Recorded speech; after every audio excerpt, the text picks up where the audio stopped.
aujourd'hui, le deux esprits là marchent toujours ensemble. Si vous êtes dans le groupe de faux croyants, c'est-à-dire que vous êtes possédé par l'esprit de l'Antéchrist. Si vous êtes loin de l'esprit de Dieu, si vous êtes né de nouveau, vous êtes un véritable croyant. Amen. Vous avez compris ça? C'est ça le premier point que vous devez retenir. Maintenant, regardez au verset 8, nous avions parlé la fois passée. Il dit, je connais tes œuvres. Ce sont les œuvres qui étaient dans le vrai croyant. Il a dit que tu n'avais pas de puissance. On a expliqué ça par frère Petit. Pourquoi il n'avait pas de puissance? Parce que dans l'âge, dans le 6e âge, l'âge de Philadelphie, c'était le message qui était là, c'était la justification. Comme ils avaient reçu au 5e âge la justification. Arrivé au 6e, c'était la sanctification. C'était les deux étapes de la grâce. Mais il restait le dernier étape, c'est le baptême du Seigneur. Comme ils étaient dans les deux étapes, c'est là qu'il a dit, vous n'avez pas de puissance. Mais tu as gardé ma parole. C'est-à-dire, vous avez gardé la justification. Tu as gardé la sanctification. Tu n'as pas renié mon nom. Tu n'as pas renié la parole. Maintenant, il dit, j'ai mis devant toi une porte ouverte que personne ne peut pas fermer. Alléluia. C'est-à-dire, il a mis une porte ouverte ici. Il dit que personne ne peut pas fermer. Mais tandis que dans l'âge de Pergame, il avait dit que c'est l'âge de la porte ouverte aussi. Mais les deux portes ici sont différentes. Dans l'âge de Pergame, c'était la porte qui était ouverte pour le faux croyant. Pour qu'il propage la fausse doctrine. Les Nicolaïtes, les Balamistes et les Jézabel. Pour gagner les âmes dans le monde. Et c'est eux qu'on appelait le trône de Satan. C'est à l'âge d'esprit. Que ce trône de Satan qu'on appelait la synagogue de Satan. C'était des faux croyants. Qui croyaient au mensonge. Des Nicolaïtes. Mais ici ils ont ouvert une grande porte pour évangéliser le monde. C'est comme ça la mauvaise doctrine s'est partie. Mais la grâce est venue ici. Maintenant Dieu a ouvert une porte pour le véritable croyant. Afin qu'il propage la vérité. La vérité ici c'était la justification. C'était la sanctification. Et la vraie foi. Amen. Maintenant, la porte ouverte, c'était pour le croyant. Alléluia. Cette porte continue jusqu'aujourd'hui. Personne ne peut pas la fermer. C'est l'âge missionnaire. C'est-à-dire ceux-là qui connaissent la justification. Ceux qui connaissent la sanctification. Qui ont la vraie foi. Ils ne peuvent pas fermer la porte. Vous devez la propager. Dans vos maisons, au travail, parmi vos amis, dans les quartiers, partout vous êtes. Vous êtes des sentinelles. Amen. Si tu passes quelque part, tu n'as pas parlé la parole. Si ces gens meurent, Dieu va réclamer leur sens sur toi. C'est pourquoi l'Écriture dit que Dieu, quand il donne la vérité, on ne garde pas la vérité captive. La vérité doit être proclamée.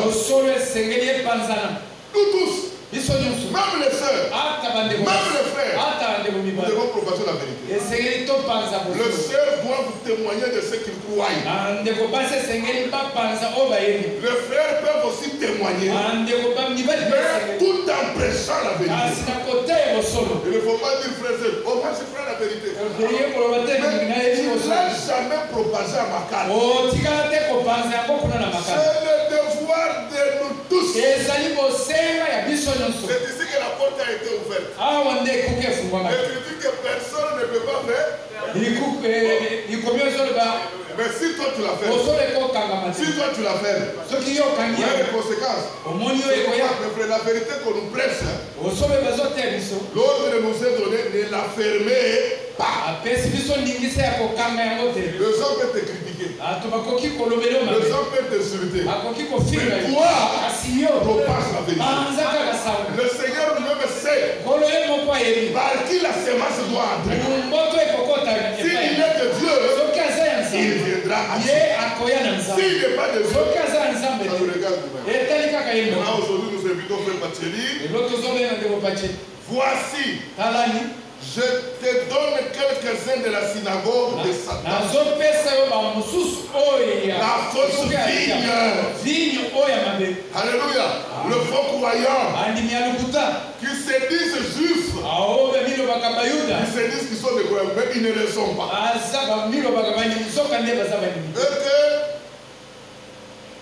Et qu'ils ne le sont pas, mais qui mentent. Voici, je les ferai venir se prosterner à tes pieds et reconnaître que je t'aime. La victoire est dans le sang. Alléluia. Dans le sang de Jésus-Christ, mon sauveur.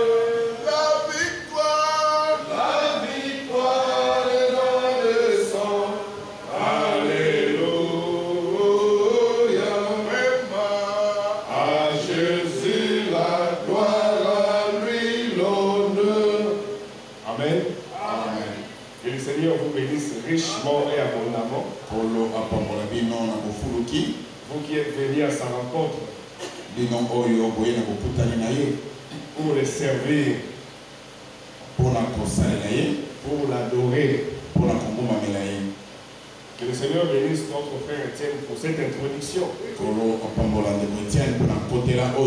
Parce qu'il est important de bien comprendre ces enseignements. Nous sommes en train d'étendre vers la fin de notre étude sur le 7 âges de l'Église. Mais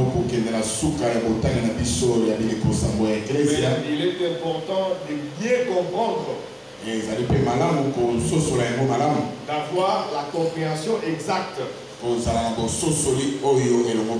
comme ça aussi il faut noter. Lorsque le grand enseignement se donne, on ne peut pas venir au culte mais vite.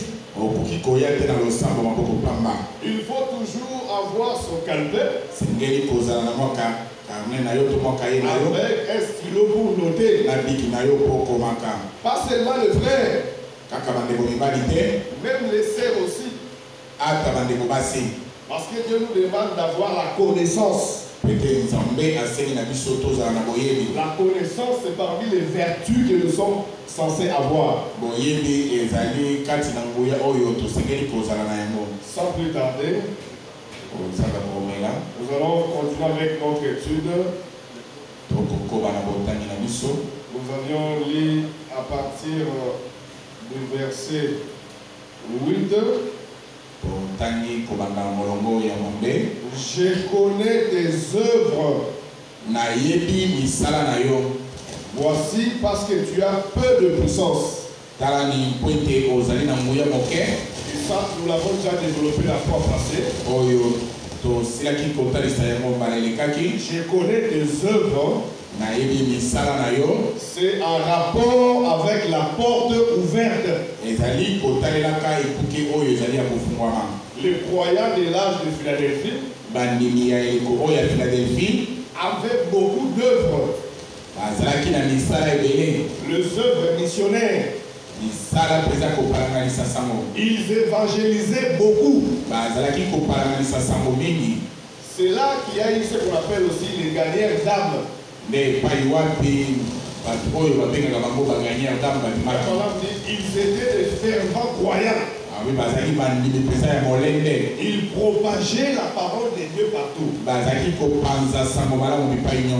C'est là que l'Esprit dit la porte ouverte. La porte ouverte pour que les enfants de Dieu puissent entrer dans le royaume des cieux. Et là, Jésus-Christ leur a dit, je suis la porte des brebis. Je suis la porte de la bergerie. Nul ne peut venir au Père que par moi. C'est ça, je connais des œuvres. Frère Madame dit, il n'y a jamais une œuvre missionnaire plus grande que dans d'autres œuvres. Dans cet âge de Philadelphie, il y a eu une grande œuvre missionnaire, plus que dans tous les autres âges. C'est ça, je connais des œuvres. Et c'est là qu'on a vu avec les frères Étienne aussi la fois passée. On ne peut pas garder la parole captive. On ne peut pas garder la promesse de Dieu captive. Lorsque Dieu vous révèle sa parole, c'est pour que vous puissiez la porter aux autres. Madame dit c'est comme un jouet qu'on achète pour un petit garçon. Il aura du mal pour le garder pour lui-même. Il aura toujours envie de sortir dehors et de le montrer aux autres. Parce qu'il s'agit d'un cadeau à malheureusement. Donc aujourd'hui, nous avons également cette mission-là d'apporter la parole de Dieu aux autres, aux amis, aux collègues dans le service, partout là où vous êtes. Nous sommes censés apporter la parole de Dieu. J'étais content lorsque j'étais parti chez le frère Chamboui. La soeur me dit, le frère Chamboui ne laisse passer personne. Le frère Chamboui, lorsque tu passes ici à la maison, c'est toujours débat sur débat. Promesse sur promesse. Parce qu'il faut apporter la révélation que Dieu vous a donnée aussi aux autres. Ne laissez personne autour de vous sans connaître l'œuvre que Dieu est en train de faire dans votre jour. Parce qu'il faut que la parole de Dieu soit apportée et que ceux qui doivent croire puissent la croire et ceux qui ne peuvent pas la croire puissent la rejeter afin que cela puisse constituer un jugement pour eux. Madame dit, Dieu ne peut pas vous condamner s'il ne vous présente pas d'abord la voie qu'il faut suivre. Mais c'est vous qui avez la responsabilité de présenter aux autres l'œuvre que Dieu est en train de faire pour notre jour. La moisson est grande, mais il y a peu d'ouvriers. Prions donc les maîtres de la moisson afin qu'ils puissent envoyer des ouvriers. Parce que tu as peu de puissance. Nous avions également parlé de ça aussi la fois passée. Abraham dit les croyants de l'âge de Philadelphie avaient peu de puissance parce qu'il leur marquait une étape. Ils avaient la justification avec l'âge de la réforme, dans l'âge de Sardes. Ils ont reçu la sanctification dans leur propre âge, mais ils ont marqué une étape, le baptême du Saint-Esprit, qui doit arriver à la fin pour compléter la puissance. Alors, il n'avait que deux étapes. C'est ainsi que l'Esprit dit tu as peu de puissance. Parce que tu manques les trois étapes. La justification, la sanctification, le baptême du Saint-Esprit. Il dit tu as gardé ma parole. Tu n'as pas renié mon nom. Les enfants de l'âge de Philadelphie, le croyant de cet âge, avait gardé la parole de Dieu. Malgré les multiples persécutions, ils avaient gardé la parole de Dieu. Ils avaient refusé de joindre les mouvements écuméniques. Ils sont restés avec les ainsi dit le Seigneur.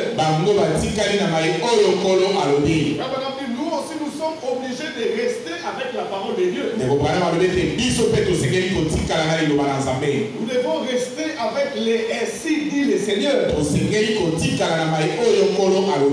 Abraham dit malheur à moi si je fais des compromis avec les assemblées de Dieu. Il dit malheur à moi parce que j'irai à l'enfer. Il dit c'est la raison pour laquelle je ne peux pas avoir beaucoup de succès. Comme Tony Osborne et Oral Roberts. Parce que eux, ils font des compromis. Ils acceptent les dogmes. Ils acceptent les credos.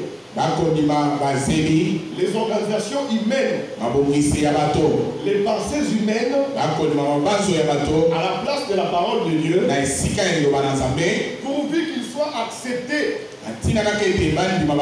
dans les organisations et qu'ils puissent avoir du succès. Nous aussi, nous refusons les credos. Nous refusons les dogmes. Nous voulons rester avec les ainsi dit le Seigneur. Avec la parole de Dieu. C'est ainsi que nous refusons de faire des compromis avec les messagistes. Nous refusons de faire des compromis avec les soi-disant croyants. Il dit, tu n'as pas renié mon nom. J'ai mis devant toi une porte ouverte que personne ne peut fermer. Nous l'avons déjà révisé sur ça. La porte ouverte. Frère Branham dit, la porte ouverte a été placée entre les deux âges. Il dit c'est entre l'âge de Philadelphie et l'âge de Laodicée. Il dit une partie de l'âge de de Philadelphie s'introduit, se prolonge dans l'âge de Laodicée. Il dit parce que l'âge de Laodicée doit être abrégé pour que l'action de Dieu puisse prendre fin dans le monde. Alors il dit la porte ouverte a été placée en 1906. Il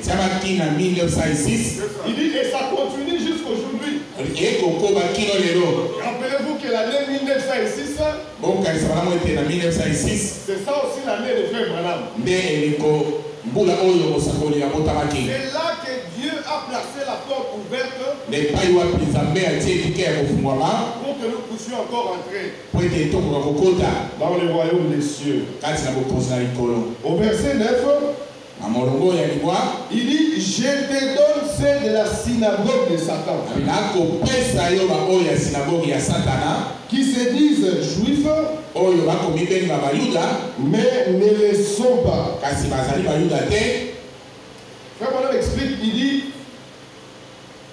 la synagogue de Satan, il dit c'est la fausse vigne parmi la vraie vigne.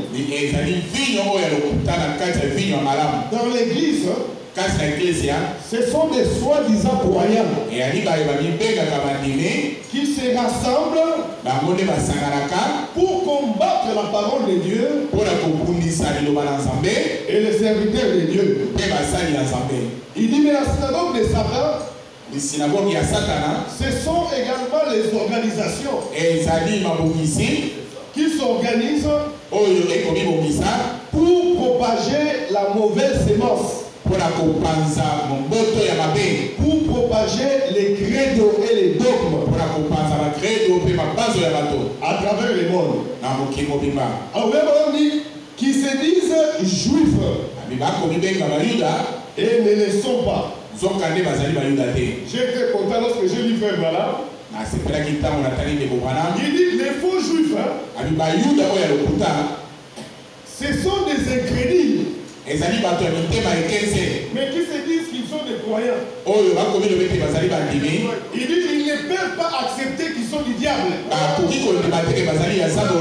Mais en réalité, ils sont du diable. Mais là il dit ceci.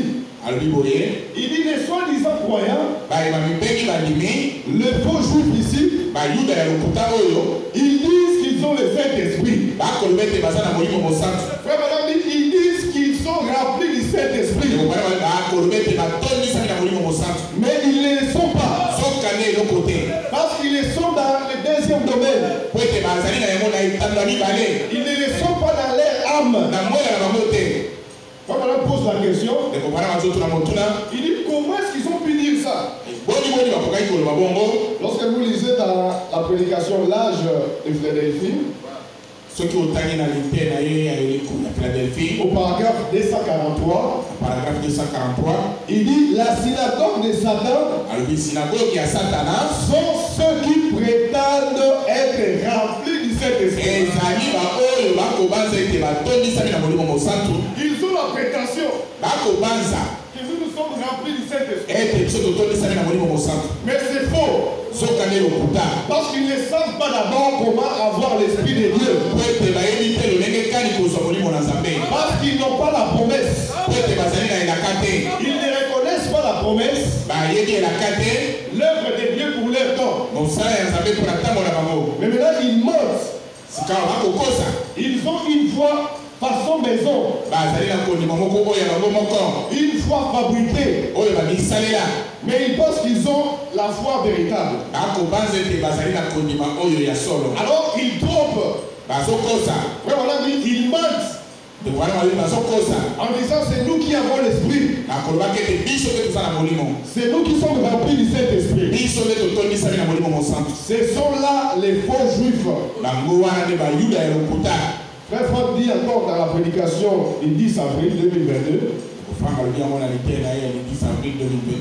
qui a été une rediffusion de son ancienne prédication du 7 février 1988. Il dit notre foi est ancré dans les promesses que Dieu a faites pour ces temps.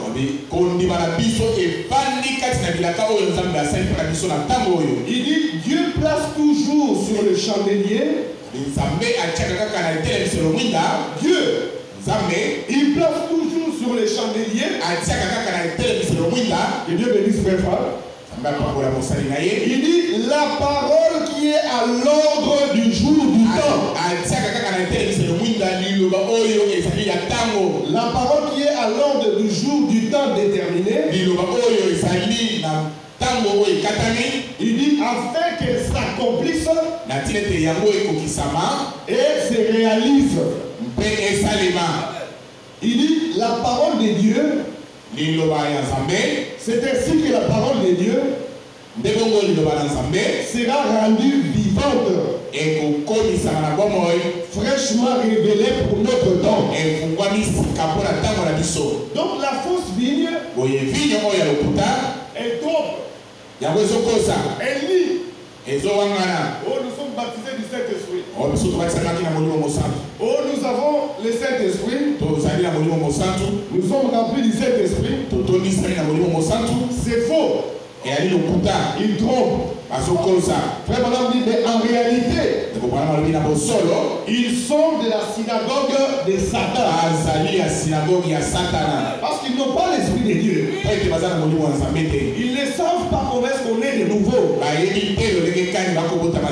Frère Madame se pose la question, il s'étonne.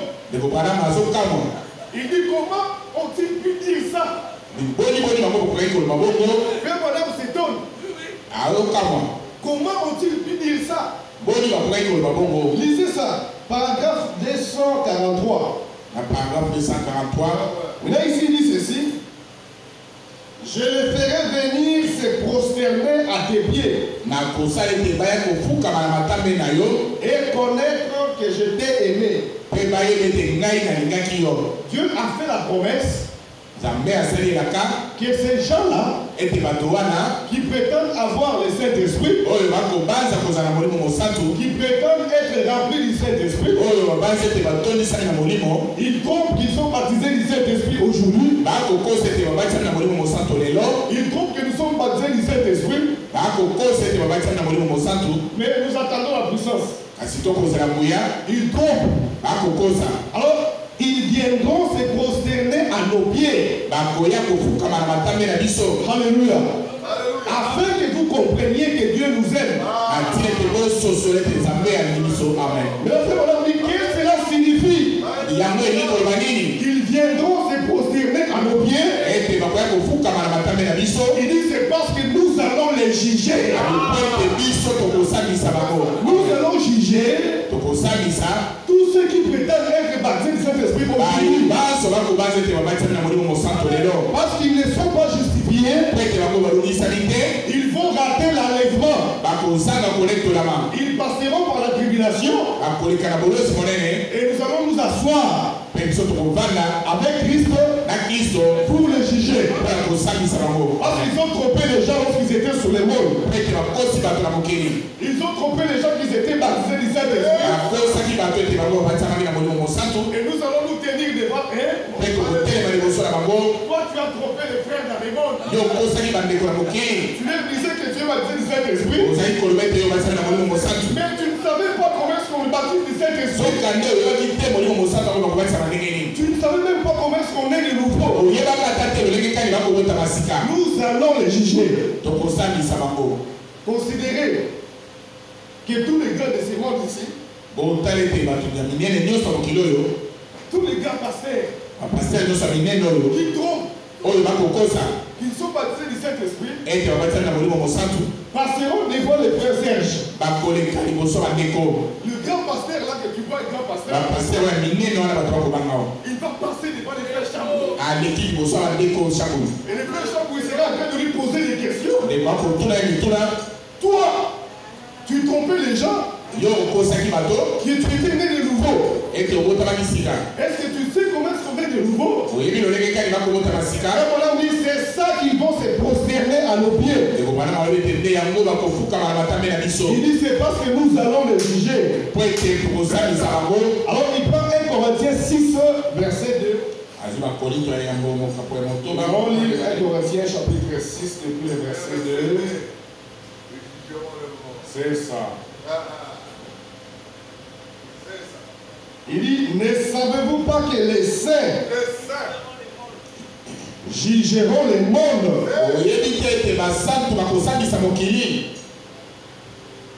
Frère, on dit c'est ça. Ils vont se prosterner à nos pieds. Parce que nous allons le juger. Et ils comprendront que Dieu nous a aimés. Au verset 10,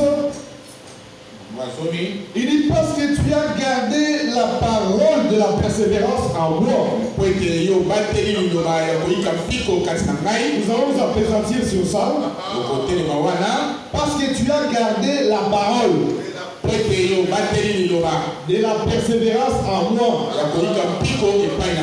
La parole de la persévérance. La parole qui fait que vous puissiez persévérer. La promesse pour votre jour. Et voilà, dit toute persévérance doit avoir une idée. Il dit toute personne qui persévère, il doit persévérer avec une idée. On ne peut pas persévérer by.